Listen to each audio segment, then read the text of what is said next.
Welcome, I am Jake Leeper. I am a designer on Europa Universalis IV, and I'll be introducing to you Mandate of Heaven, our highly anticipated East Asian-focused expansion. Mandate of Heaven introduces a whole host of new features bringing great flavour to the East Asian region of the world, as well as mechanics for the entire world. One of Mandate of Heaven's larger features is the new Ages mechanic. The game, which spans hundreds of years, has now been divided up into 4 distinct ages, each with their own objectives and abilities. By fulfilling objectives in each age, you will gain Splendor, which can be spent on brand new abilities which will apply for that age. During the Age of Discovery, we have focus on exploration and expansion, with specific bonuses available to, amongst others, Portugal and the Ottoman Empire. The Age of Reformation is built around religious strife, whilst the Age of Absolutism is built around empire building and introduces a new mechanic of absolutism. Age of Revolutions is based around the endgame, where you can bring about the destruction of great nations with fantastic bonuses available in that era. Through fulfilling enough objectives, you can also enact your own Golden Age, during which you can enjoy 50 years of incredible bonuses for your country, designed to let you shape the world in your own way. The China region is now packed with mechanics adding great flavour to the region. In particular, we have the Empire of China, which is like the HRE, but for China. Nations in the Eastern religion group can fight with the new casus belli to become the Emperor of China. Should they succeed, they will don the throne on the Celestial Empire. Whoever claims the Mandate of Heaven will have meritocracy instead of legitimacy, which they can use to enact decrees for their nation. Part of keeping their mandate high will revolve around establishing a strong tributary system, where nations will have to bend the knee and send annual tribute to their overlord. The Emperor of China will want to keep a strong collection of tributaries, but also keep them protected from outside threats.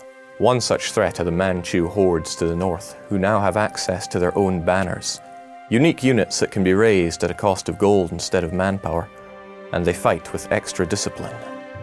The Chinese region is also host to the religion of Confucianism, which now have their own unique harmonization mechanics, where they can harmonize with other religions in order to treat them as if true faith. This is a long process, but can harmonize entire religious groups. Moving further east to the island of Japan, it has had a revamp with a whole host of new daimyos added to serve the shogun. Japan no longer starts on the map as a tag, but has been replaced with the Ashikaga shogunate. The nations will fight over who can become shogun and unlock the new interactions available in Mandate of Heaven. At the cost of legitimacy, the shogun can now use their government interactions with their daimyos, including hunting for swords, the Sankin Kotai, and expelling the Ronin. This is to help keep their subjects in line while strengthening their own claim on the shogun.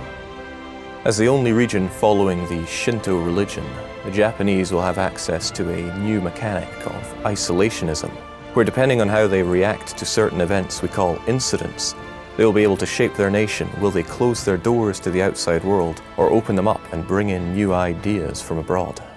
Up to 8 incidents can trigger throughout the game for Shinto nations, and depending how they react to them, they will gain bonuses from the incident and change their isolation level.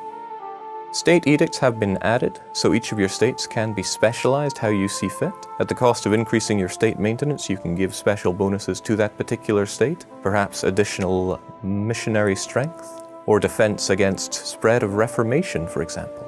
By protecting a state from the ravages of war, they can grow in prosperity and eventually give bonuses for that state. We have also added a new button for the sieges, which has proven very popular in our plays, which is the Artillery Barrage. Should you bring enough cannons to a fort, you will be able to, at a cost of military power, bring down the walls, greatly shortening the process of bringing down those particularly tough forts. Another new feature that we have added in Mandate of Heaven is the Diplomatic Macro Builder. No longer will you have to click around all the countries to find who wants to do dealings with you, but by using the Macro Builder, you will get a very quick overview of who is willing to accept which diplomatic options with you, and why they would or would not. Additionally, you can assign your diplomats to automatically improve relations, following rules that you see fit.